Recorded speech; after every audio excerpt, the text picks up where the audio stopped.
roommate and purchased a car from her. What a mistake. The mechanic told her it was a piece of junk and was slapped together with a whole bunch of used parts, which didn't even fit that make and model. She was swindled and wants her money back, so she's suing for the $3,655.12 she's owed.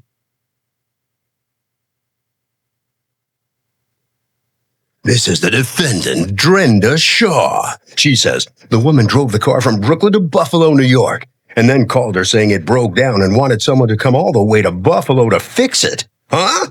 Bottom line, there was nothing wrong with the car when she sold it to her, and she's washing her hands of this whole thing. She's accused of unloading a lemon.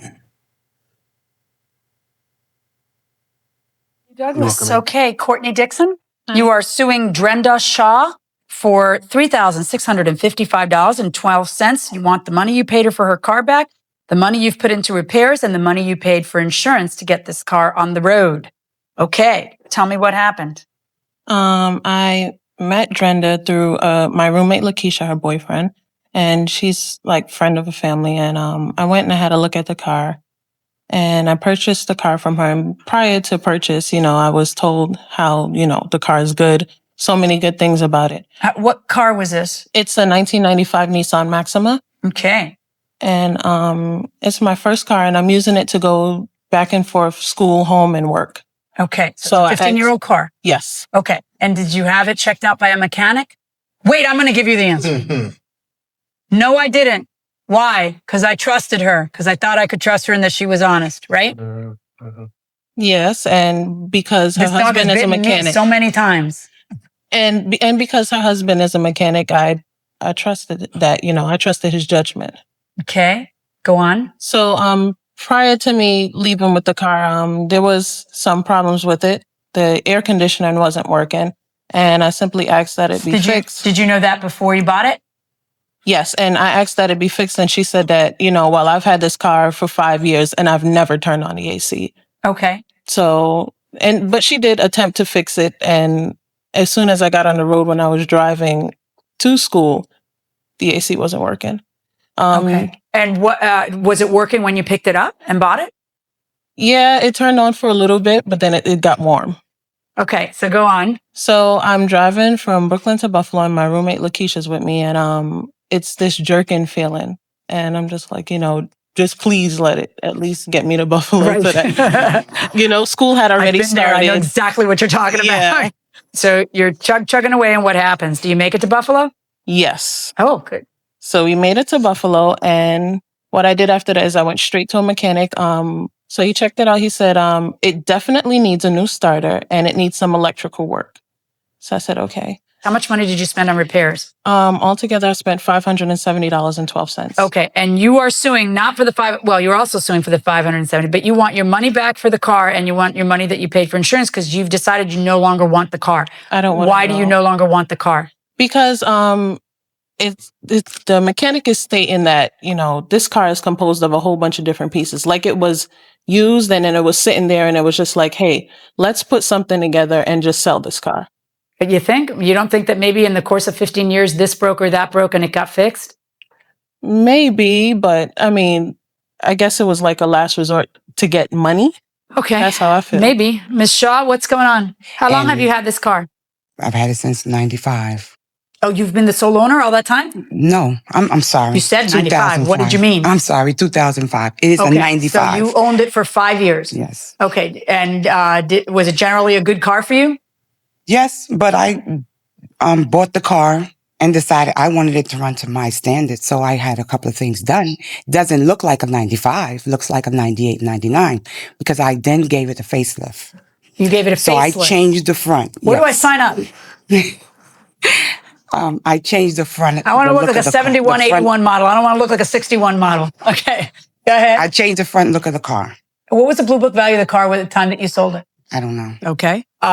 Do you sell cars for a living? No, I don't. Okay. This was your personal car that you were selling? Yes, ma'am. Okay. And what's your position, Ms. Shaw, that on why it is that she should not be able to get all this money from you? The car was good. I wouldn't have sold her anything less. I did take her down the block. Well, she took me, asked me to walk with her. And she said, don't cry. I love your car. Don't what? Don't cry. Don't cry. Why? That's what she said to me. Don't cry. She said, don't cry. I love your car. Well, why What? don't cry? I don't know. What'd you think she Okay. meant? Don't you ask people, what do you she mean was when they say something thinking weird? that I was going to cry because I had to sell the car. Oh, because you love the car so much, you mean? Right, that Okay. I love the car. All right, But she said, don't cry. I love your car. Okay. And then she told me how they wanted She's her not to buy a adopting your salad. child. She's just buying your car, which you're that's trying what to she sell. She made a big So- issue of it being her baby and how much work she did to it and how much she Oh, well, then didn't that's want to what sell you it. Yeah, that's probably what I meant. meant. So when you buy a 15-year-old car, can you expect that it's going to be in good working order, or do you simply roll the dice and take your chance? Take your chances. I mean, if you have nothing in writing that states otherwise, it's on Is that you. right? I mean, you plunk down money. Can you expect it's in good condition? Oh, for a 15-year-old car, probably not, because it's fairly old for a car. And you are going to get the last word. I think that it was buyers beware. It's just buyers beware. Yes. What if it's 5 years old? Same thing? I'd say you'd have to make sure, I'd say get a check before you buy it. That's pretty good advice going inside the courtroom. Why didn't you have a mechanic take a look at it? Because her husband's a mechanic? Yes. Her husband doesn't work for you. You want somebody who's at arm's length looking at this thing and saying, yes, it may be driving great now, but you see that? That's going to go soon and that's going to cost you yada, yada, yada. And you see that? That's probably going to last you another X, but you may end up having it, and that's a pretty pricey repair. Somebody who gives you an educated guess at the wisdom of buying a 15-year-old car, this 15-year-old car. Mm-hmm. That's why you get it done. When you don't, you're at your own peril, because here's the law. If you buy a used car from a private party, it's an as-is sale.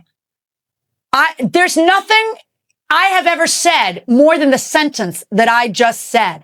I say it over and over and over. It's always a mystery to me how it is that people still file these lawsuits, because that's the law. It's as is, unless she's a car dealer, in which case you have some kinds of limited warranty, unless she tells you something that's a lie that you relied on, so it's fraud. If she just sells you a car and it turns out not to be a great car for you, and the first time you use it is on this pretty long drive all the way from Brooklyn to Buffalo, that's going to be on you. It's buyer beware in a used car sale. That's the law. Did you not know that? No.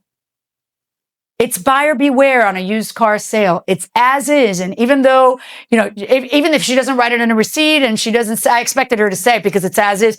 Even if she doesn't know, that law protects the seller of all cars and puts you on notice that you've got to make sure to check it out, because any $500 you have to spend is going to be on you and not them. Verdict in this case for the defendant. Yet another as is. Well, I guess you consider yourself a victim in this case, right? Mm-hmm. Yes. What did you know about the as is law before you came in here? I didn't really know much about it. You do now, This right? is my first car. All right. Well, the lesson is learned then. Yep. Okay. All right. Head right down this way. Good luck. All right. So come on in here. Step on in here. You're the seller. You win this case because there was no fraud. It was just an as-is sale. What did you know about the as-is law before you came in here today? I didn't know either. You I watched didn't know the I wasn't people's a court. dealer.